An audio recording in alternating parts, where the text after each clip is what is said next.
My name is Leah Bodie. I am a chef here with Bon Appetit, and today I'm going to be teaching you how to make one of my personal favorite dishes, ochazuke, or tea over rice, with salmon and avocado. And then later, to talk about the nutritional benefits of this dish, my friend Rachel. Let's get started. All right. So the first part of this dish that we're going to focus on is our salmon. I'm going to first start by cutting the salmon into more manageable pieces as we're going to be cooking it, and then putting it over top a bowl of rice. The salmon has already been cleaned and it is skin-on fillets. I'm going to use both the belly and the loin section for this dish because there's no reason to separate them. So, once we have our salmon all cut and ready, we're going to move on to the sauce. First, because I'm handling raw food, I need to clean up a little bit.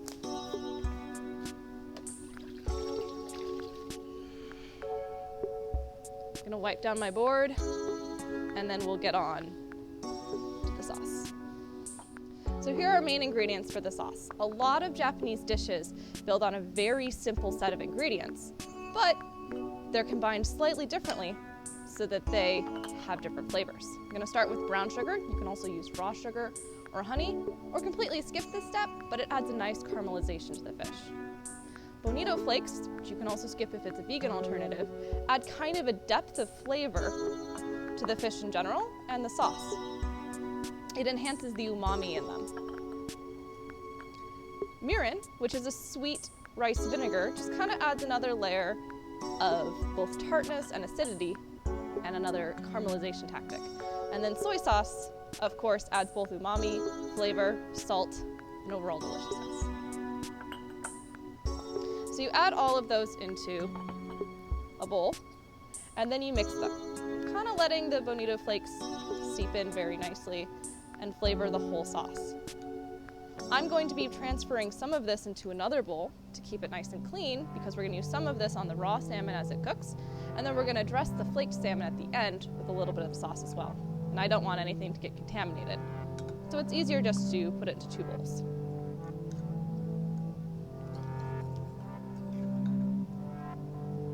So, got our 2 bowls of sauce. One I'm going to set aside, and one I'm going to bring over here. You'll also probably want a brush for this. You can either use a spoon to directly apply it to the salmon, or you can take a paper towel if you're being really lazy and just kind of replace a brush with it. But I'm going to use a brush today. Over here our pan is nice and hot, so I'm going to bring our salmon over. And we're going to add a few tablespoons of oil. If you have a nonstick pan, you can definitely skip this step. I find it adds like a nice little crunch to the salmon, but that's up to personal choice. So, once the oil in the pan starts to simmer, or the pan feels hot, we're going to take our salmon and we're going to place it, skin down, in the pan.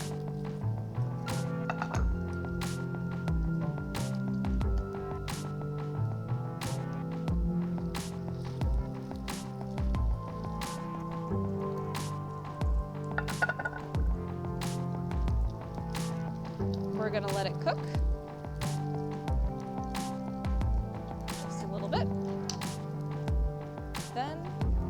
So it's going to cook until it starts to change color.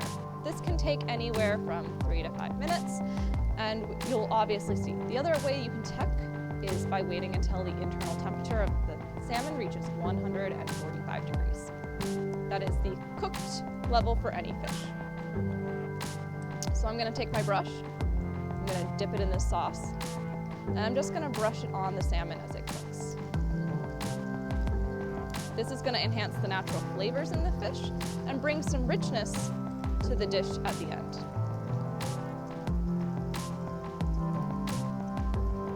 See, it's starting to get that nice glaze on it, just with a few brushes. I'm going to let it cook a little bit more. Then I'm going to flip it over so both sides can cook evenly after the bottom has had a chance to cook.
finish cooking while it just sits there, still on warm, but the flame is off.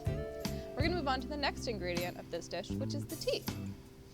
So for this, I'm going to be using a Japanese sencha blend. This is one of my personal favorite tea blends. It adds a depth to the green tea that's not normally there with plain green tea. Of course, you can always use plain green tea. Doesn't even have to be loose leaf. You can use a tea packet, or even dashi, chicken stock, mushroom stock, or hot water if you don't really want anything more than just some extra warm liquid to warm you up on a cold day. Add hot water, of course. And we're gonna let this brew for about 2 to 3 minutes. I'm not too worried about it over seeping, as it's going to be going into a rather richly flavored dish, and any residual bitterness isn't gonna really come through with all the other ingredients we have going on. So that's gonna sit there. And we're gonna work on the final ingredient, which is going to be this wonderful avocado. So my favorite way of doing avocado, and this is how I learned at my first shop, is you're gonna take the heel of your knife and press it in. Then, moving the avocado and not the knife, you're gonna rotate it around. Very careful as to not hurt your fingers. Once you have it split, you just twist it open. So, the easiest way to cut an avocado into nice, neat fan pieces is take a spoon and just run it along the curve of the avocado.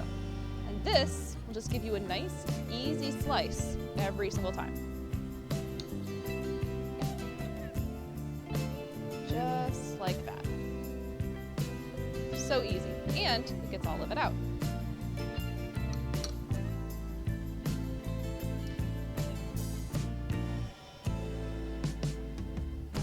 Now it's time for assembly. I've got my rice right here, and I'm gonna start with a few pieces of this salmon. I'm gonna kind of break it into smaller chunks so that it's a little bit easier to eat. Just plop those on right on top. See, it's wonderfully cooked. And a little bit more. There we go. Next, I'm going to add some pickled ginger. I really like this for that nice, pretty pop of color and a little bit of acidity. Just kind of a fun, gingery flavor to it. Lots of avocado, because it's both delicious and nutritious, and adds that rich, kind of fatty silkiness to the whole dish in general. I'm going to finish it off with a little bit of shredded nori.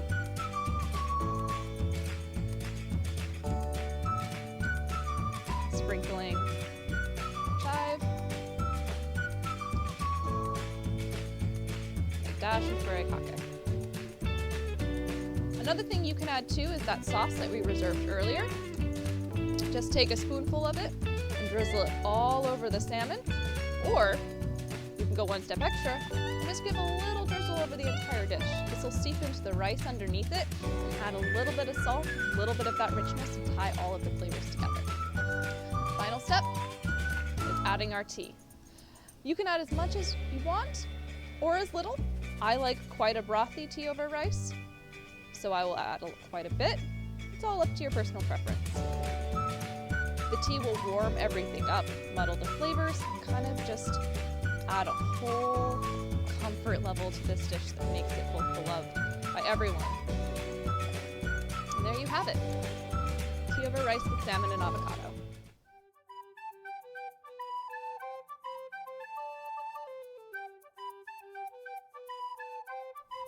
So to talk about the nutrition side of things, my friend Rachel.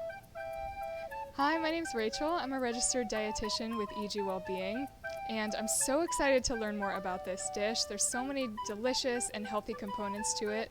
Our salmon and our avocado are really high in healthy fats, great for our heart health, as well as helping us absorb those fat-soluble nutrients such as vitamin A and vitamin D. The pickled ginger, the avocado, all of that's going to have a little bit of fiber in it, which is also fantastic for not only our digestion, but our cholesterol and our heart health overall. And it's super simple to make, super delicious. If you're someone sensitive to caffeine and you're eating this dish later in the day, I would suggest maybe an herbal tea or a chicken stock, or is it a dashi? A dashi or a dashi? Let's dig in. Cheers. Cheers! Itadakimasu. If you like it, please like and subscribe. Leave a comment down below. What would you like to see next? We're gonna eat this. Mm-hmm.